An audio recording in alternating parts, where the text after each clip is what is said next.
नमस्कार दोस्तों, आज हम बात करते हैं भारत की उत्पत्ति यानी जन्म कैसे हुआ। हमारे भारत का इतिहास कई वर्ष पुराना माना जाता है दोस्तों, जैसे कि हो सकता है 65,000 वर्ष पहले या पहले भारतीय आधुनिक नागरिक मनुष्य या फिर होमो सेपियन जो कि अफ्रीकी नागरिक थे, वो पहली बार भारत की उपमहाद्वीप में पहुंचे थे। जहां वो पहले विकसित हुए थे, वहां सबसे पुराना ज्ञात आधुनिक मानव आज से लगभग 30,000 वर्ष पहले दक्षिण एशिया में रहते थे। 6500 ईस्वी के बाद खाद्य फसलों और जानवरों के वर्चस्व के लिए सबूत स्थानीय संरचनाओं के निर्माण और किसी अधिवेश के भंडारा मेहरगढ़ और बलूचिस्तान के कुछ स्थलों में दिखाई दिया। ये अब धीरे धीरे सिंधु घाटी सभ्यता में विकसित हुए। उसके बाद दक्षिण एशिया में पहली भारतीय संस्कृति जो कि अब पाकिस्तान और पश्चिम भारत के 2500 से 1900 ईस्वी के दौरान पनपी मेहरगढ़ में पुरातत्व जो कि महत्वपूर्ण स्थान था, जहां नवपाषाण युग के 7000 ईस्वी से लेकर 2500 ईस्वी के बहुत सारे अवशेष मिले हैं। सिंधु घाटी सभ्यता जिसका आरंभ काल लगभग 3300 ईसा पूर्व माना जाता है, प्राचीन मिस्र और सुमेर सभ्यता के साथ विश्व की प्राचीनतम सभ्यता में से एक, इस सभ्यता की लिपि अब तक सफलतापूर्वक पढ़ी नहीं जा सकी। सिंधु घाटी सभ्यता वर्तमान पाकिस्तान और उससे सटे भारतीय प्रदेशों में फैली थी।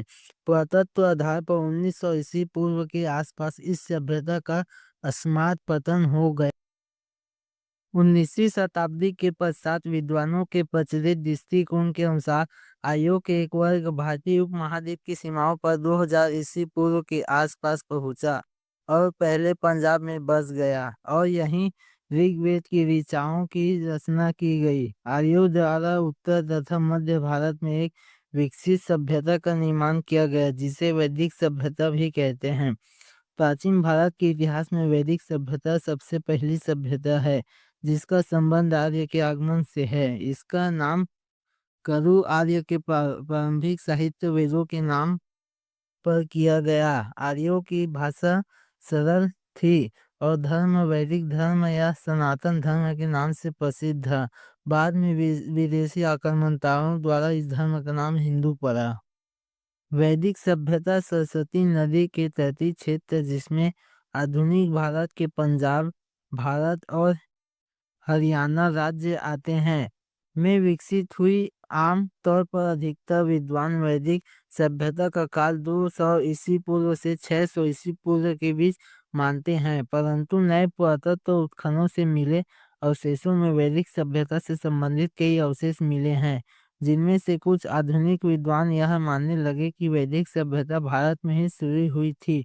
आर्य भारतीय मूल के ही थे और ऋग्वेद का रचना काल 3000 ईस्वी पूर्व रहा होगा, क्योंकि आर्य के भारत में आने का न तो कोई पुरातत्व उत्खनन पर आधारित प्रमाण पत्र मिला है, हाल ही में भारतीय पुरातत्व परिषद द्वारा की गई है।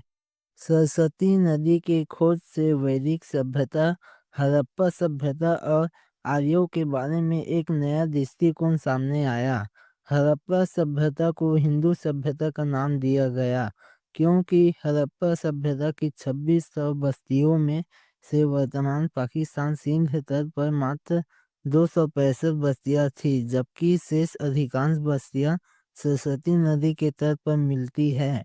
सरस्वती एक विशाल नदी थी, पहाड़ों को तोड़ते हुए निकलती थी और मैदानों से होते हुए समुद्र में जाकर विलीन हो जाती थी।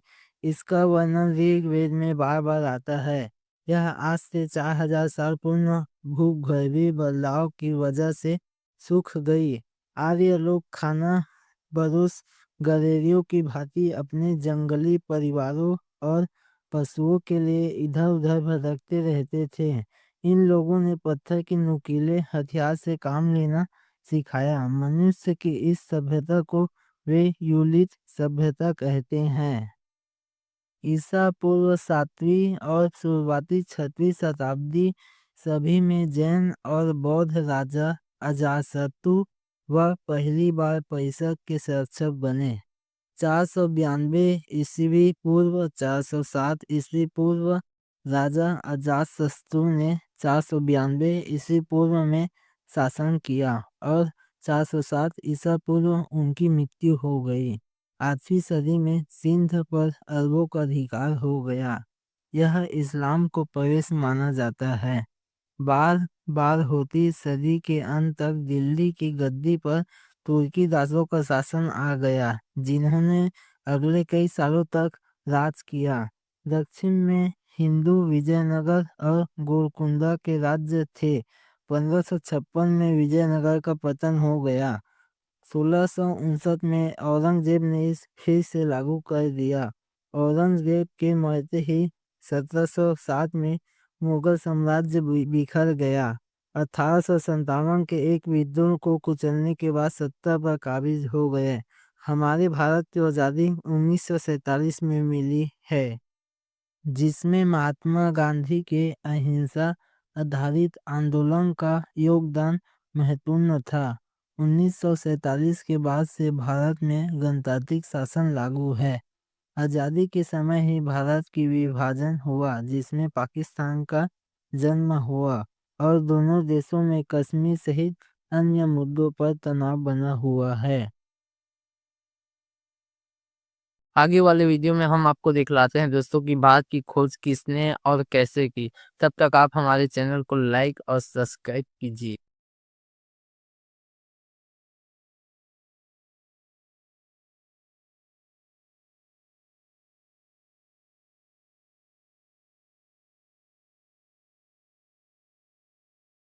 भारत के पास एक वक्त इतना सारा धन और खजाना था कि लोगों कि भारत को सोने की चिड़िया कहा जाता था। कई बड़ी बड़ी देशों के लोग यहाँ व्यापार करने के लिए आते थे। यहाँ खूब सारा धन कमाकर वह अपने देश लेके चले जाते। भारत उस टाइम अन्य देशों के मुकाबले काफी समृद्ध हुआ करता था दोस्तों। कई देशों की नजरों में आकर्षण का केंद्र हुआ करता था भारत। लेकिन आज पूछा जाता है कि भारत की खोज आखिर किसने की थी और किसे इस देश के बारे में पता चला सबसे पहले। भारत दक्षिण एशिया का एक देश है। यह दूसरा सबसे अधिक आबादी वाला देश है और क्षेत्रफल के हिसाब से सातवां सबसे बड़ा देश है, जिसकी राजधानी नई दिल्ली है। भारत में कुल 38 राज्य और 8 केंद्र शासित प्रदेश हैं। भारत की जनसंख्या लगभग 140 करोड़ है। भारत की खोज सर्वप्रथम 20 मई 1498 ईस्वी को वास्को दी गामा ने की थी, परंतु यह कहना बिल्कुल भी सही पश्चिमी दुनिया के कई नाविक सुदूर पूर्व में भारत नामक भूमि की खोज के लिए रवाना हुए। एक भूमि जिसके बारे में कहा जाता है कि वह सभी ज्ञात विषयों की संयुक्त भूमि में से अधिक समृद्ध थी। लेकिन पुर्तगाली नाविक वास्को दी गामा को छोड़कर कोई भी सफल नहीं हुआ, जो 17 मई 1498 को 4 जहाजों के साथ केरल में कालीकट के तट पर उतरकर भारत में उतरने वाला पहला यूरोपीय बना। क्रिस्टोफर कोलंबस ने अपनी यात्रा 1492 में शुरू की, जो कि दा गामा से 5 वर्ष पहले ही की बात है। वह भी भारत के लिए समुद्री मार्ग खोजना चाहते थे, लेकिन वह अमेरिका तक पहुंच गए, जिसके बारे में दुनिया को पहले से कोई नहीं जानकारी नहीं थी। तब तक भारत सिकंदर महान, अरबों और मंगोलों जैसे कई विदेशी आक्रमणकारियों को देख चुका था, लेकिन वे भी सभी स्थल मार्ग से या यूं कहें कि कुख्यात खैबर दर्रे के रास्ते आए थे। लेकिन भारत तक पहुंचने का समुद्री मार्ग अभी भी अज्ञात था। यह तब तक था जब तक दा गामा ने अफ्रीका के पश्चिमी तट से सटे एक मार्ग की खोज नहीं कर ली, जो अफ्रीका के अंतिम बिंदु तक पहुंच गए, जिसे पुर्तगाली लोग भगोड़ेपन से केप ऑफ गुड होप कहते हैं। फिर अफ्रीकी पूर्वी तट के साथ साथ मोजाम्बिक तक और फिर अरब सागर होते हुए काली तक पहुंच गए। उनके पूर्ववर्ती नाविकों ने उन्हें समुद्री मार्ग को समझने में मदद की।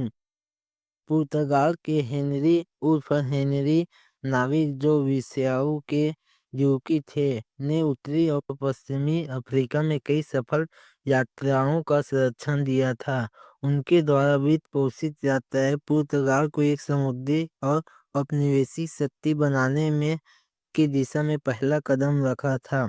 1487 में बार्थोलोमू डायस ने खोज की कि हिंद और अंटार्कटिका महासागर आपस में जुड़े हुए हैं। नौवहन में गहरी रुचि रखने वाले दा गामा जानते हैं कि अगर अफ्रीका के अंतिम छोर पर हिंद और अंटार्कटिका महासागर आपस में जुड़ जाए तो वे अफ्रीका के आखिरी ही बिंदु से होते हुए भारत पहुंचने का रास्ता खोज सकते हैं।